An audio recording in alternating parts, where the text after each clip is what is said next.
여러분 안녕하세요. 투자를 구구단처럼 쉽게 투자 구구단입니다. 지난주에 인터넷을 하다가 이런 스샷을 발견했습니다. 유튜버 슈카님이 2031년에 2021년을 회상하며 라이브 방송을 진행한다는 컨셉으로 만든 짤인데요. 당연히 합성이지만 컨셉이 상당히 웃겨서 여러분들께 잠깐 소개해드리려고 합니다. 닥터 스트레인지도 놀랄만한 또 다른 지구인데요. 그곳에서는 2021년에 나스닥 15,000을 찍고 버블이 붕괴되어서 9,000까지 폭락한 다음 10년간 횡보하면서 10년 뒤까지도 15,000을 회복하지 못하는 안타까운 곳입니다.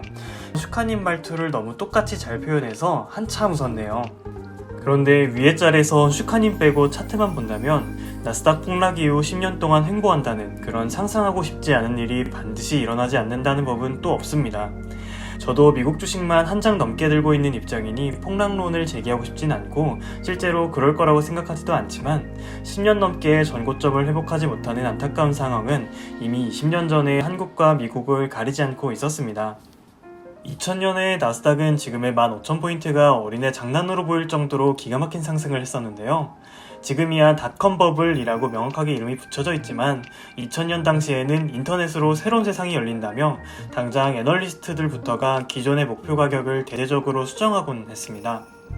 20세기의 기업 평균 PER이 13에서 14였다면 21세기의 기업 평균 PER은 100 이상일 테니 나스닥 5,000포인트는 현재 오히려 저평가된 수치다 라는 주장이 박수갈채를 받을 정도였죠. 그러나 나스닥은 5,000선을 한번 터치하더니 2003년까지 3년간 지수가 무려 75% 하락하면서 1,300까지 내려오고 맙니다. 다시 한번 말씀드리지만 개별 주식이 아니고 지수가요. 그리고 나스닥이 5,000을 처음으로 다시 돌파하는 건 무려 15년이 지난 2015년이었습니다. 만약 닷컴버블 최호황기인 5,000포인트의 나스닥 ETF를 샀다면 손해를 복구하기까지 15년이 걸렸을 거라는 뜻입니다. 우리의 영원한 깐부 코스닥은 어떨까요? 코스닥은 나스닥보다 더 심했습니다. 2000년 3월 10일에 코스닥 지수는 지금으로는 상상할 수 없는 2834포인트를 터치한 이후 기록적으로 폭락했습니다. 나스닥은 3년 만에 저점을 찍고 올라왔지만 코스닥은 10년 가까이 지수가 지지부진하다가 글로벌 금융위기가 본격화된 2008년 10월 27일이 되어서야 저점을 찍습니다. 그때의 지수는 무려 261.19였고요.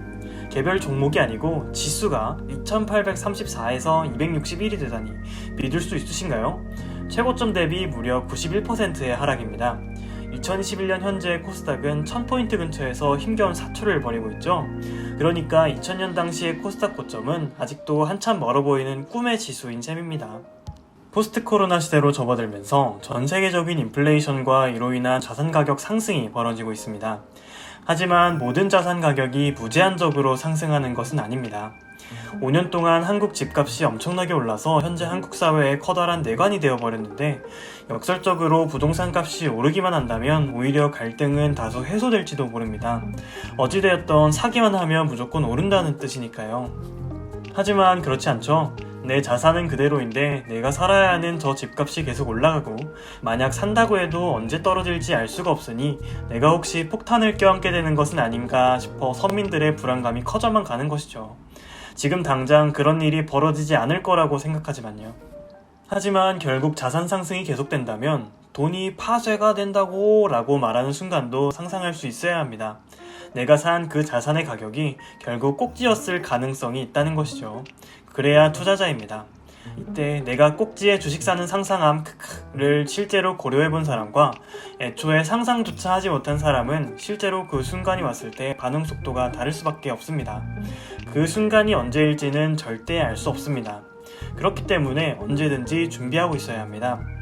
그래야 그 중요한 순간에 나의 소중한 자산을 지키고 오히려 더욱 키울 수 있는 발판을 마련할 수 있습니다. 자산을 살 때 그 누구도 불안해하지 않는 그 순간이 자산 버블의 최고점이라는 말이 있습니다. 잘은 모르겠지만 아직은 투자자들 모두가 조금씩은 불안해하면서 자산을 사는 것 같습니다. 그래서 오히려 다행입니다. 아직 버블이 터질 시간은 아니라는 뜻이니까요. 언제 다가올진 모르겠지만 언젠간 다가올 그 순간을 위해 오늘도 열심히 투자 공부를 합니다. 그 다음 저는 2031년의 슈커월드를 껄껄 웃으며 보겠습니다. 10년 동안 열심히 저를 갈고 닦는다면 지금보다 더욱 성장한 투자자가 되어 있을 테니까요. 지금까지 투자를 구구단처럼 쉽게 투자 구구단이었습니다. 감사합니다.